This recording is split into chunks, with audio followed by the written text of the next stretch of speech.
I wanted to ask you now, because this is the hot topic, especially in the Muslim community, about your conversion. Yeah. So tell us the story, like what happened exactly. Well, I think a lot of people who've been following me for a while understand that I've been very respectful of Islam for a long time. Yeah, sure. I was born in a Christian country. I was raised as a Christian. And I've always been very respectful of Islam. And it's become more and more obvious to me and more pertinent that Islam is the last religion on the planet. When I talk about Islam, because I'm new to it, I'm a little bit careful, right? Because I'm new to it. I'm certainly not a scholar. There's so much I need to learn. I know I'm on a learning journey. I'm not here to sit here and talk scripture. I don't know those things yet. I'm here to learn. Yeah. But and we're here at your assistance. Thank you, bro. Thank you. Honestly. Thank you. Yeah. But it's just, for me, it feels like the last religion on earth. I feel like there's no other religion. People say to me, why did you convert? And I said, I don't really feel it as a conversion.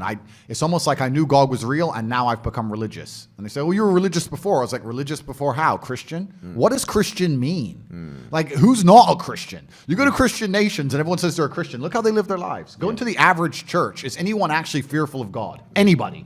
No. The girls are out on Saturday night drinking and then they turn up to church because their parents made them. Like, there's no substance to the religion. And also, Islam very closely reflects my personal beliefs. Through my personal life, I've learned that if you don't have standards and you're not a strong person who's prepared to defend his ideas, you'll be crushed. Yes. And we look at most religions in the world today which are not prepared to defend their ideas. What's happened to them? They're just getting crushed. And now we have Christianity as an idea which has basically said, well, we can't set any firm rules because everyone will just quit. So instead, let's make it so easy to be a Christian that nobody has to put any effort in. Yeah. And then accept everybody no matter what. And hopefully we can keep the church doors open. That's not God to me, you know? Yeah. God to me is strong. God to me is something to be feared. Yeah. God to me is someone that people are afraid to mock. Yeah. God to me is someone that you have to go out of your way to prove something to. God to me has red lines. Yeah. Like, God to me represents the Islamic faith. The Christian God to me, I don't see God. I can't explain. I don't see anything there. So to me, it was the only logical choice in the end. Alhamdulillah, man. I mean, as you're saying this, I'm sure many people are like ecstatic and extremely happy. It's a great thing for everyone, honestly, because, you know, just anyone coming into Islam is you know, the Prophet Muhammad sallallahu alaihi wasallam told us, better than the world and everything in it. Yeah. But imagine now somebody of major influence. I mean, you're the most Googled person on the planet. I'm not sure if you still have the top spot. I think Putin might have beat me as of last week. But I think it's between me and Putin at the moment. But I don't want to lose to Putin. Look, Putin's the big G. I don't want more enemies. Like, it's fine, Vladimir. You can have it. I never thought I'd hear you saying that statement. Yeah. Putin beat me last year. Last week. I think we're certainly the most Googled.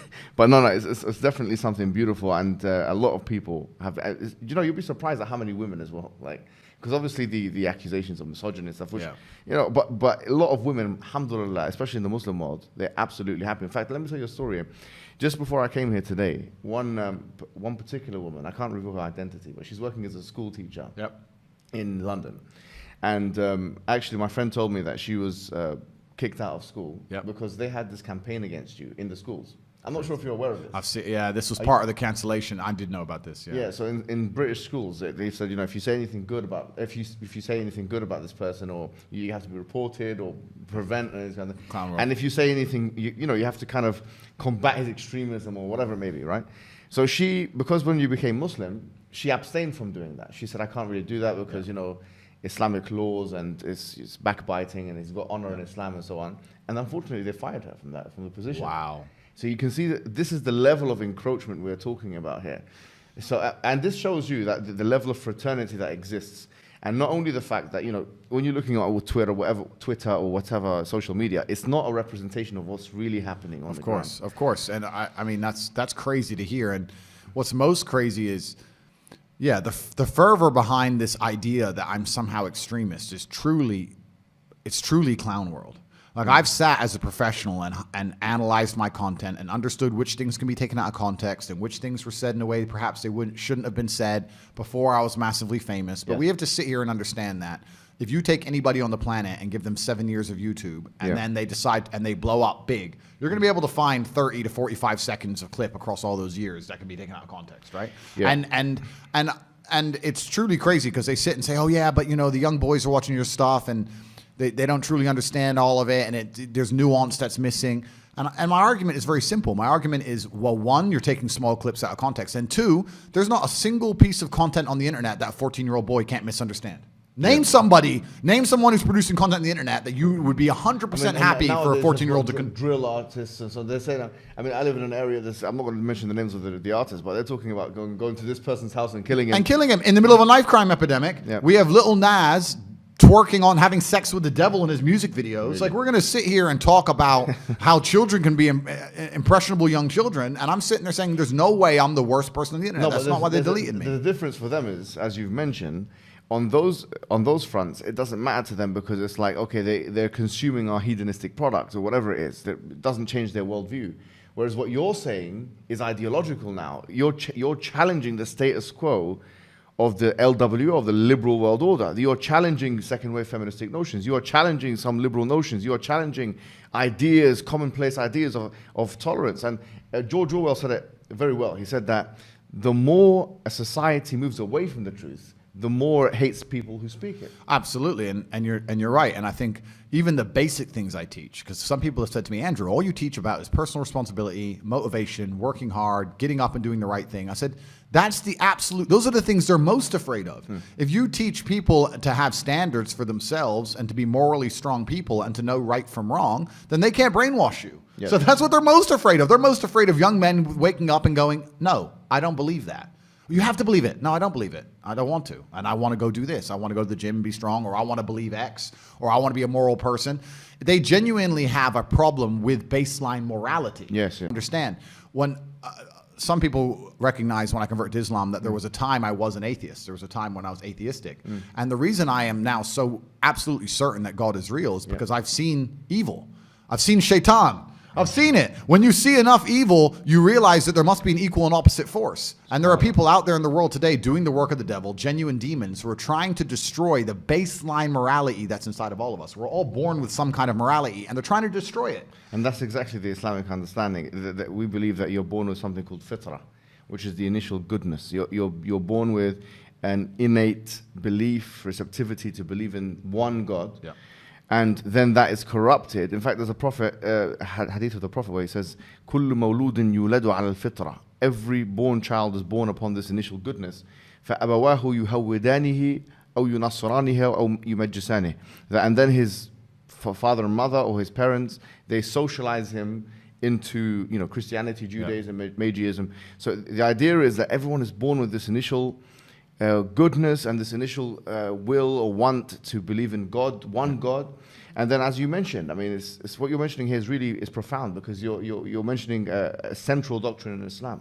But it's and this is why perhaps I found God the way I did, because I understood all these things first, and then I saw the Quran, and it confirmed so many things for me. Like even the conversations I've been having so far, so many things have been confirmed, and it's amazing the knowledge that's inside of it, which is so applicable today. For an old book, right? It's supposed to be old, but it seems so timeless. But it's truly amazing. But you're totally right. And the baseline morality, I don't think most people understand that when they're doing this under the guise of tolerance, when they're saying be so tolerant that you no longer believe in right from wrong, they're not doing that to make society a better place. They're doing that to empty your brain so that you have no resistance to the slave mind programming. They want to get you to a point where if they tell you the sky is green, you look at with your own eyes and you see blue, but no, the sky is green. That's what they want, so that you have to have nothing in your brain that can prevent that. If you have God, if you have, no, I believe this is right and wrong, if you have personal responsibility, if you have self-accountability, if you're a person who sticks up for what he believes, all that's bad to them. They want all of that gone so they can tell you the sky is green. And I don't want to say too much because I don't want the stream to end, but they're going to tell you something much worse than the sky is green. They're going to tell you something else. And they're trying to program us all into slaves, and it's scary. I remember when I was in my undergraduate days, and I was reading a particular book by this guy called Jeremy Bentham, who became the spiritual forefather of J.S. Mill, who is the father of social liberalism of today. And I remember reading this because it was so powerful, because it linked to something I read in the Quran. He said that, you have two gods. He said you have the God of pain and you have the God of pleasure. And I thought, this is so interesting. The Quran states, أَفَرَأَيْتَ مَنِ اتَّخَذَ إِلَهُ هَوَاهُ. Have you seen the one who takes his own desires as a God? Yep. And because now there is no transcendental force that we can look up and as you say, venerate. now we're forced to be slaves to the system, we're to our own desires. Or, I mean, the Quran has another verse which I think is so powerful and it connects very well with what you're saying. It says, God darab Allahu mathalan, rajulan, that God has struck a parable of a man. Fihi shuraka mutashakisuna, that he's got many different slave owners. Wa rajul salaman li rajulin, and another kind of man who's only got one slave owner. God is basically telling us in the Quran that you've got one example of one individual who's got multiple slave owners and another one with just one. He says, هل يستويان مثلا, are they the same? So here the idea is, as Rousseau said it, he's a liberal philosopher, he said that man is born free but everywhere in chains.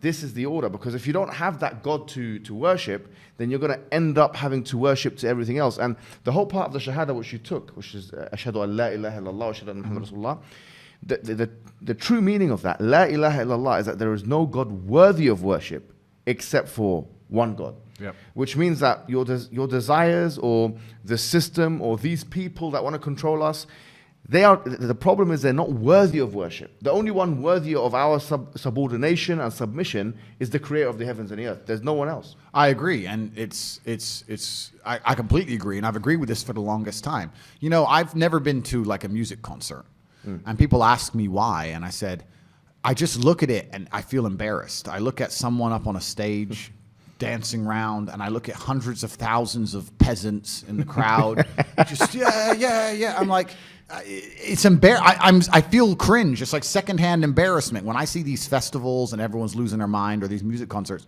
I genuinely feel embarrassed for the people who go, because to me that is a form of worship. Like, you can listen to the music at home for free. You don't have to wait in that line and stand out in the cold. Like, I don't know. Perhaps it was a bit extreme, but I've always known that they're trying to give us false idols to some degree. And when I speak to atheists, they go, oh, I don't believe in God. But they've signed up so hard to the liberal woke agenda. They're as religious as anybody, but they're just believing in the wrong things. They're believing in degeneracy, and they're believing in the work of the devil. So humans always need something to believe in.